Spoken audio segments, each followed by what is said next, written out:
2013년부터 2022년까지 총 10개년 30회차 전기산업기사 600문제, 전기기사 600문제 총 1200문제를 하나하나 분석하고 통계하여 최적의 치트키 공식 30개를 추렸습니다. 뇌피셜로 강의하지 않겠습니다. 데이터와 통계를 근거로 강의하겠습니다. 10년의 데이터와 통계로 만들어진 치트키를 이 영상에서 모두 공개하겠습니다. 이 치트키 30개면 누구나 어렵지 않게 40점까지 도달할 수 있습니다. 지금부터 전기자기학 치트키 시작합니다.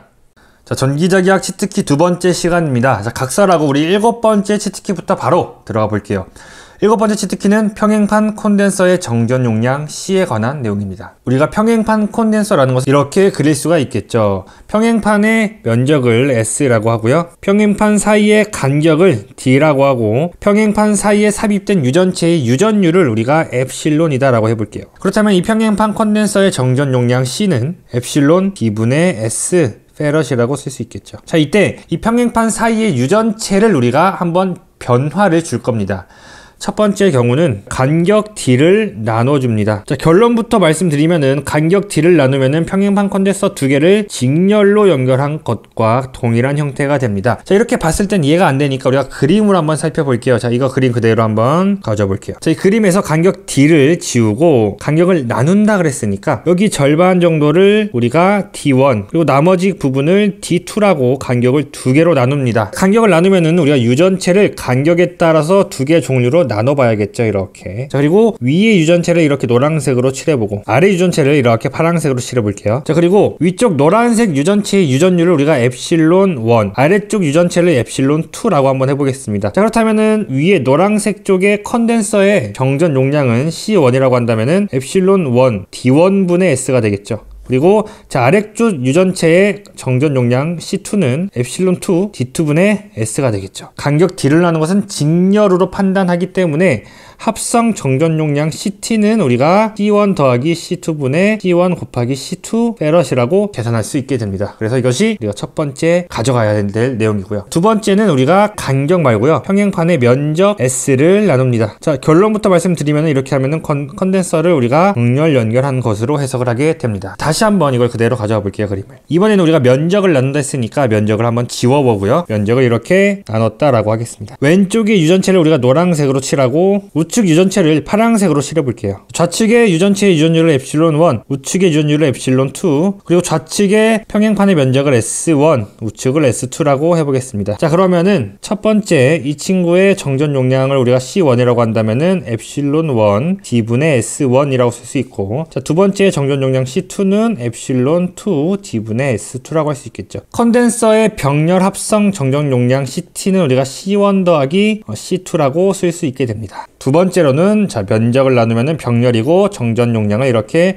구할 수 있겠다. 이것이 우리가 배운 7번째 치트키가 되겠습니다. 다시 한번 정리해보면은 간격을 나눈 것은 직렬로 해석하고요. 이렇게 합분의 곱 형태로 계산할 수 있고, 유전체의 면적을 나눈 것은 병렬로 간주해서 합성 정전 용량은 C1 더하기 C2로 계산할 수 있겠다. 8번째 치트키는 구도체의 정전 용량입니다. 자, 너무 어렵게 생각하지 마시고요. 우리 딱 두 가지 구도체 정전 용량만 함께 확인해 볼게요. 첫 번째는 말 그대로 기본 구조, 구도체. 자, 이런 아주 기본적인 구도체가 있고 반지름이 A라고 해볼게요. 자, 이 친구의 정전 용량 C는 4파이 엡실론 A가 됩니다. 살짝 옆길로 세서 반구의 정전 용량은 어떻게 될까요? C는 2파이 엡실론 A, 2분의 1배 해준 것이 되겠다. 자, 두 번째는요, 동심구의 정전 용량을 한번 보겠습니다. 동심구라고 한다면 이렇게 큰 구가 있어요. 그리고 이 구가 좀 두꺼워서 껍질이 두께가 조금 이 정도로 있다라고 할게요. 그리고 이것과 중심이 같은 작은 구가 한 개 또 있다라고 보면 될 것 같습니다. 작은 구의 반지름을 A, 큰 구의 내반지름을 B, 외반지름을 C라고 할 때, 자, 이 동심구의 정전 용량 C는 우리가 4파이 엡실론 나누기 A분의 1 마이너스 B분의 1, 단위는 페럿, 구도체의 정전 용량도 페럿이 되겠습니다. 자, 이 두 가지만 기억할게요. 물론 다른 것도 중요하긴 한데요. 가장 많이 나오는 게 이 구도체와 동심구의 정전 용량입니다. 그래서 우리가 이 두 가지는 꼭 기억해서 가져가 주셔야지 우리가 적어도 과락을 방지할 수 있겠다라고 말씀을 드리고 싶습니다.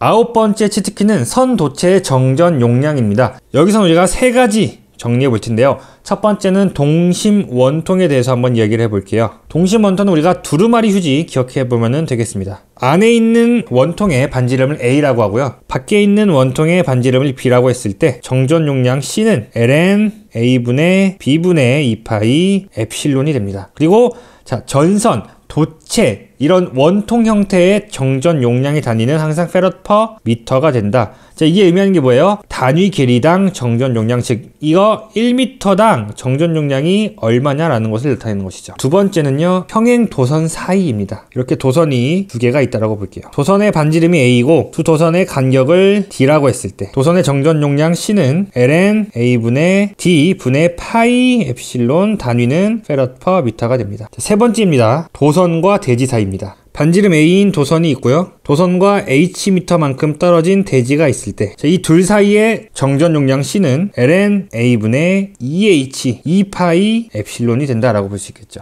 단위는 당연히 페럿 퍼 미터가 됩니다. 자, 이 너무나도 유사하게 생긴 이 공식들 세 개를 우리가 어떻게 외우면 좋을까요? 자, 보니까 자, 우선 기본 틀은 보세요. 밑에 ln A분의 네모인데요. 자, A는 뭐예요? 다 여기 작은 반지름, 작은 반지름, 이 작은 도선, 작은 원통의 반지름이 모두 ln A 밑에 오는 겁니다. 자, 그러면은 분자에는 뭐가 와요? B, D, EH를 보니까 자, B는 긴 거죠. D도 여기서 간격 긴 거죠. H도 긴 거, 높이가 됩니다. 다만 도선과 대지 사이에서는 H 앞에 숫자 2가 붙는다는 정도만 기억해 줄게요. 자, 그리고 두 번째 분모를 보면은 동심 원통이 2파이 엡실론, 평행 도선이 파이 엡실론, 도선과 대지 사이가 2파이 엡실론인데요. 자, 그러면 뭐만 보면 돼요? 한 개 다른 거, 그렇죠. 여기 평행 도선 사이는 뭐야? 혼자 1이네요. 혼자 1이에요. 다 2인데 혼자만 1이라는 거예요. 그래서 우리가 이렇게 서로 비슷한 거를 외울 때는 혼자 다른 것만 찾아가지고, 자, 평행 도선 사이 조금 다르고요. 애가 조금 다르죠. 이 두 개를 중심적으로 어떤 게 다른지, 다른 점을 위주로 외워주시면 되겠습니다. 이렇게 9번째 치트키까지 정리해봤고요. 10번째 치트키는 분극의 세기입니다. 분극의 세기는 사실 간단해요. 개념은 어려운데 실제로 우리가 문제에서는 공식만 알면은 대부분의 문제를 맞힐 수 있게 됩니다. 자, 우선 공식부터 보면은 P는 엡실론 제로, 엡실론 S-1 전개 2라고 쓸 수 있어요. 자, 그런데 여기서 우리가 앞에 우리 치트키에서 뭐 배웠냐면은 전속밀도 D는 엡실론 곱하기 전개다라는 걸 배웠어요. 그러면 이걸 대입해 보니까 어떻게 쓸 수 있냐? 첫 번째 1 마이너스 엡실론 S분의 1 D라고도 쓸 수 있고, 아니면은 D 마이너스 엡실론 제로 2라고도 쓸 수 있게 됩니다. 이것이 분극의 세기고요. 단위는 쿨롱 퍼 제곱미터가 돼요. 자, 그리고 나서 여기서 자매품이 있다. 자, 자매품 하면 뭐라고요? 자계에 대한 내용이 된다라고 했습니다. 자계에서는 분극의 세기 대신에 자화의 세기라는 것이 등장하게 됩니다. 자매품 자화의 세기 제2는 우리가 엡실론 제로 대신에 뭐 써줄 수 있겠어요? 투자율 뮤제로 써주면 되겠죠. 그러면은 뮤S 마이너스 1이 되고요. 전계 2 대신에 뭐 써줄 수 있죠? 자계 H가 들어가면 되겠습니다. 그리고 1 마이너스 엡실론 S분의 1에다가 전개의 전속밀도 대신에 자계에서는 뭐 들어가면 될까요? 그렇죠. 자속밀도 B가 들어가면 되겠습니다. 자, B 마이너스 뮤제로 H라고 쓸 수 있게 되겠죠. 단위는 웨버 퍼 제곱미터가 되겠습니다. 분극의 세기 이것만 외워주면은 자, 자계에서의 자와의 세기는 그대로 똑같이 온다. 우리가 유전율 투자율로 전개를 자계로 전속밀도를 자속밀도로만 바꿔주면은 자, 10번째 치트키 분극의 세기 역시도 우리가 마스터할 수 있겠습니다.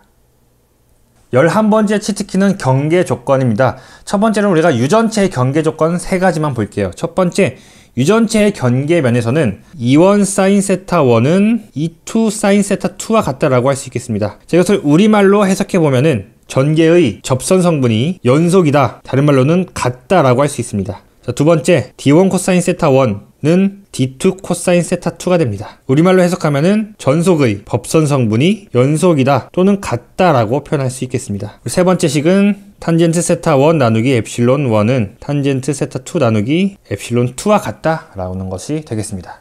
자, 그리고 이 세 개의 공식으로부터 우리가 한 가지 조건을 정리할 수 있게 되는데요.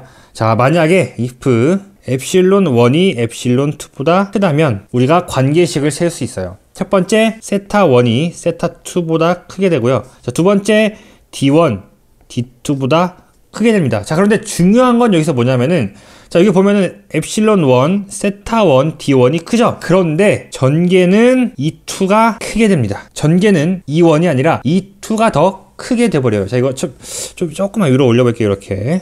E1이 E2보다 작다. 이거 정말 중요합니다. 이렇게 정리해볼게요. 그런데 여기서도 우리가 자매품이 있다. 우리가 방금 정리한 것은 유전체의 경계 조건. 자매품은 뭐겠어요? 자성체의 경계 조건이 되겠습니다. 자성체의 완전 경계 조건. 이건 어떻게 되겠어요? H1 sin 세타 1은 H2 sin 세타 2가 되겠죠. 자, 이것은 B1 코사인 세타 1은 B2 코사인 세타 2라고 쓸 수 있고요. 세 번째는 U1분의 탄젠트 세타 1은 U2분의 탄젠트 세타 2라고 쓸 수 있게 됩니다. 자, 마찬가지로 이 조건부 살펴보면은 U1이 U2보다 크다면은 세타 1이 세타 2보다 크고 B1이 B2보다 크다. 자, 여기도 마찬가지로 U1이 세타 1이 B1이 크다인데 딱 한 가지 뭐겠어요? 작의 H1은 H2보다 작다 정도만 기억해 주시면은 되겠습니다. 이렇게 해서 11번째 치트키 유전체의 경계 조건과 자성체의 경계 조건 같이 정리해 봤습니다.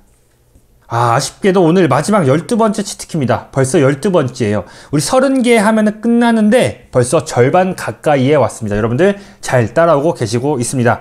자, 보면은 경계면에 작용하는 힘. 그래서 우리가 다른 말로는 맥스웰 응력이라고도 하게 되는데요. 서로 다른 유전체, 유전율을 엡실론 1, 엡실론 2라고 할 때 이 두 개가 만나는 경계면에서 만약에 엡실론 1이 엡실론 2보다 크다라고 했을 때 이 경계면에 작용하는 힘의 방향은 어떻게 될까요? 힘의 방향은 암기해 주십니다. 항상 큰 곳에서 작은 곳으로 향하게 됩니다. 정리해보면 힘이 큰 곳에서 작은 곳으로 향한다. 자, 두 번째, 그렇다면 힘의 크기는 어떻게 구할까요? 우리가 두 종류로 분류합니다. 첫 번째는 전개가 경계면에 수직할 때, 두 번째는 전개가 경계면에 수평일 때입니다. 자, 경계면의 전개가 수직일 때는 F는 2분의 1 엡실론 2분의 1 마이너스 엡실론 1분의 1 전속 밀도의 제곱이 되고요. 두 번째, 전개가 경계면의 수평일 때는 2분의 1 엡실론 1 마이너스 엡실론 2 전개의 제곱이 되겠습니다. 이렇게 해서 12번째 치트키까지 정리를 했는데요. 자, 중요한 것은 뭐야? 힘의 방향은 항상 큰 곳에서 작은 곳으로 향한다. 그리고 전개가 경계면의 수직일 때는 우리가 전속에 대한 식으로 나타내고, 수평일 때는 전개에 대한 식으로 나타내 주시면 되겠습니다. 이렇게 해서 우리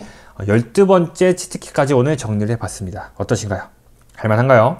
그래서 우리가 30개 중에서 벌써 12개를 정리를 했고요. 마찬가지로 여러분들 다음 강의 넘어가기 전에 오늘 배웠던 6가지 치트키 모두 여러분들 정리해 주시고 그 다음에 넘어가야겠습니다. 여러분들이 만약에 강의를 보시고 나서 복습하지 않으면 결국 버리게 되는 지식이 되니까 반드시 복습 후에 저희는 3번째 강의에서 만나 뵙도록 하겠습니다. 지금까지 수고하셨습니다. 저는 전기 치트키였습니다.